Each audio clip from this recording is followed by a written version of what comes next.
কচি লতিগুলো খোসাগুলো ছাড়িয়ে নিয়েছি, নিয়ে খুব ভালো করে ধুয়ে নিয়েছি। আর কড়াইয়ে আগে থেকে জল দিয়েছিলাম, জলটা গরম হয়ে এসছে।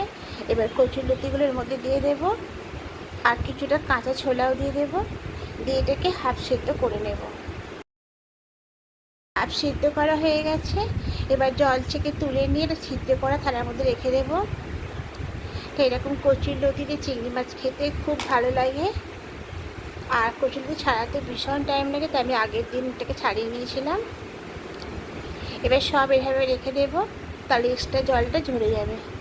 চিংড়ি মাছগুলো খুব ভালো করে বেছে ধুয়ে নিয়েছি। এবার এর মধ্যে সামান্য একটু লবণ আর সামান্য হলুদ গুঁড়ো দিয়ে খুব ভালো করে মাখিয়ে নেব।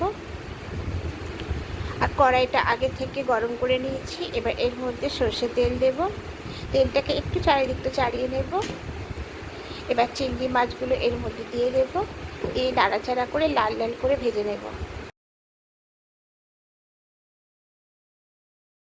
চিংড়ি মাছগুলো বেশ লাল লাল করে ভেজে নিয়েছি। এবার সব চিংড়ি মাছগুলোকে তুলে নেব।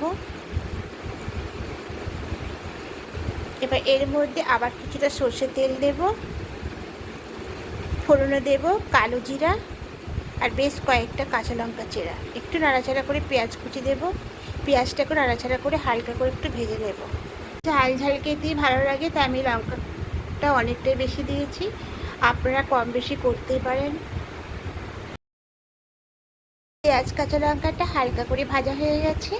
এবার এর মধ্যে সিদ্ধ করে রাখা কচুর লতি ছোলাটাকে দিয়ে দেব, বেশ নাড়াচাড়া করে নিয়ে এবার এখানে সামান্য একটু হলুদ গুঁড়ো আর পরিমাণ মতো লবণটা দেবো, দিয়ে খুব ভালো করে মিশিয়ে এটাকেও হালকা একটু ভেজে নেব।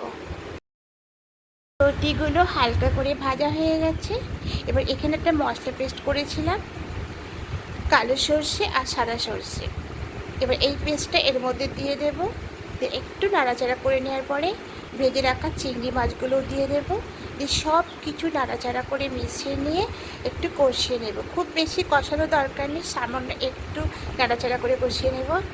সে জারের মধ্যে অনেকটাই মশলা লেগে আছে, তাই ওখানে সামান্য একটু জল দিয়ে ওই মশলা পেস্টের জলটার মধ্যে দিয়ে দেব, আরও কিছুটা জল দেব, খুব ভালো করে নাড়াচাড়া করে মিশিয়ে নেব।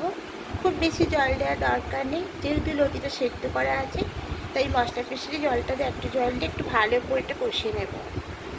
কষাতে কষাতে একদম শুকনো হয়ে এসেছে, আর রান্নাটা সম্পূর্ণ হাই আঁচে করতে হবে। তো এবার এটাকে অফ করে অন্য একটা পাত্রের মধ্যে নামিয়ে নেব। চিংড়ি মাছ দিয়ে কচুর লতিটা একদম রান্না হয়ে গেছে, আর দারুণ খেতে লাগে বন্ধুরা এভাবে রান্না করলে। যারা পছন্দ করেন অবশ্যই কমেন্টে জানাবেন, আর রেসিপিটা কেমন লাগলো সেটাও জানাবেন। আর যারা নতুন বন্ধু দেখছেন এখনও পর্যন্ত সাবস্ক্রাইব করেননি, যদি আমার রান্নাগুলো আপনাদের ভালো লেগে থাকে তাহলে অনুরোধ রইল সাবস্ক্রাইব করে পাশে থাকার জন্য।